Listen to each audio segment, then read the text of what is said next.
Students యొక్క FA1 marks మన facial attendance app నుంచే ఆన్లైన్ చేయొచ్చు. సో దానికి ముందుగా టీచర్ మ్యాపింగ్ జరగాలి, అలాగే సబ్జెక్ట్ మ్యాపింగ్ జరగాలి, స్టూడెంట్ లాంగ్వేజ్ మ్యాపింగ్ జరగాలి.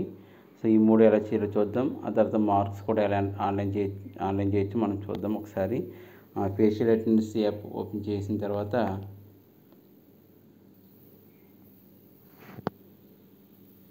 ఇక్కడ చూడండి, ఒకసారి పైకి స్క్రోల్ చేసినట్టయితే క్లాస్ సబ్జెక్ట్ టీచర్ మ్యాపింగ్ ఉంది కదా, దీని మీద క్లిక్ చేయండి. క్లాస్ టీచర్ మ్యాపింగ్ క్లిక్ చేసినట్టయితే మ్యాప్ న్యూ క్లాస్లోకి వెళ్ళండి. మ్యాప్ న్యూ క్లాస్లోకి వెళ్ళి అంటే మీరు లాగిన్ అయ్యారు కాబట్టి మీరు ఏ క్లాసులు చెప్తున్నారో అవి మ్యాప్ చేసుకోవాలి. ఆ విధంగా ఏ టీచర్కి ఆ టీచరు మ్యాప్ చేసుకోవాలన్నమాట.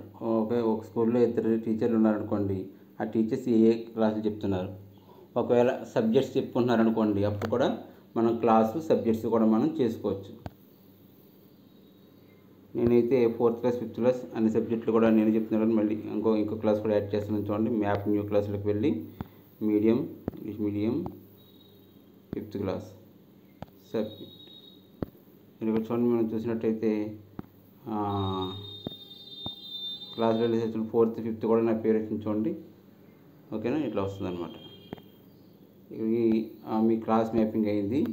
ఇప్పుడు ఒకవేళ మీరు బై మిస్టేక్ మీరు కనుక తప్పుగా కనుక ఆన్లైన్ చేసినట్టయితే పక్కన డిలీట్ ఆప్షన్ వచ్చేసారా, దాన్ని ఉపయోగించుకోవడం మీరు దాన్ని డిలీట్ చేసుకోవచ్చు అనమాట.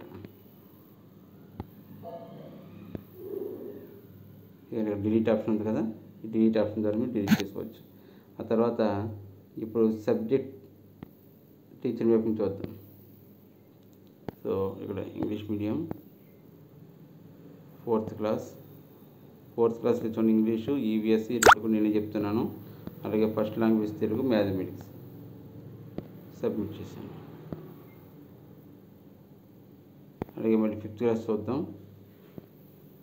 5th క్లాస్ చూడండి, English EVS first language mathematics submit. So ఇక్కడ సబ్జెక్ట్ మ్యాపింగ్ అయింది. తర్వాత స్టూడెంట్ లాంగ్వేజ్ మ్యాపింగ్ చేయాలి. స్టూడెంట్ లాంగ్వేజ్ మ్యాపింగ్ ఎలా చేయాలో చూడండి ఒకసారి. 4th క్లాస్ చూస్తున్నాను. దీని ముందు మీరు సింక్రనైజ్ చేయమని అడుగుద్ది. మీరు ఎప్పుడు కూడా అటెండెన్స్ చేసినట్టుగానే మీరు సింక్రనైజ్ చేయవలసి ఉంటుంది.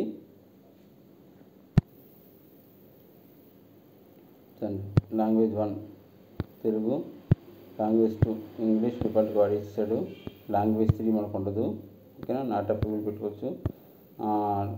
Select group subjects mathematics EVS డిఫాల్ట్గా వాడేసాడు. సబ్మిట్. ఇలా అందరు స్టూడెంట్స్కి కూడా మీరు చేయవలసి ఉంటుంది. Telugu, English, third language not approval, mathematics EVS.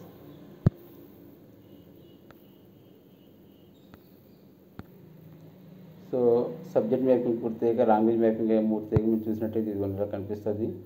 మీరు మ్యాప్ చేసినటువంటి వివరాలన్నీ కూడా. ఇప్పుడు మనం మార్క్స్ ఎంట్రీ చూద్దాం.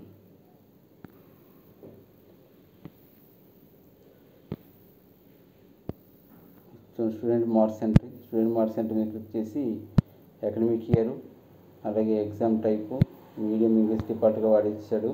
అంటే మనం ముందు ఇంగ్లీష్ మీడియం సెలెక్ట్ చేసుకున్నాం కాబట్టి మీడియం వచ్చింది. 4th class section A select students. Students select చేసిన వెంటనే మార్క్స్ మ్యాథమెటిక్స్ నాట్ అటెండ్లో English, Hindi, select return language English medium రాసినట్టు మనం పెట్టుకుంటాం. ఏదైనా ఫస్ట్ మనం ఇంగ్లీష్ మీడియం పెట్టాం కాబట్టి, ఒకవేళ తెలుగు మీడియం రాసుంటే తెలుగు మీడియంలో మనం పెట్టచ్చు అనమాట. ఓకేనా, తర్వాత ఏ టూల్స్లో ఎన్ని మార్క్స్ వచ్చాయని ఎంటర్ చేసి మనం సేవ్ చేసినట్టయితే స్టూడెంట్స్ డీటెయిల్స్ అన్నీ కూడా సబ్మిట్ అవుతాయి. Thank you very much.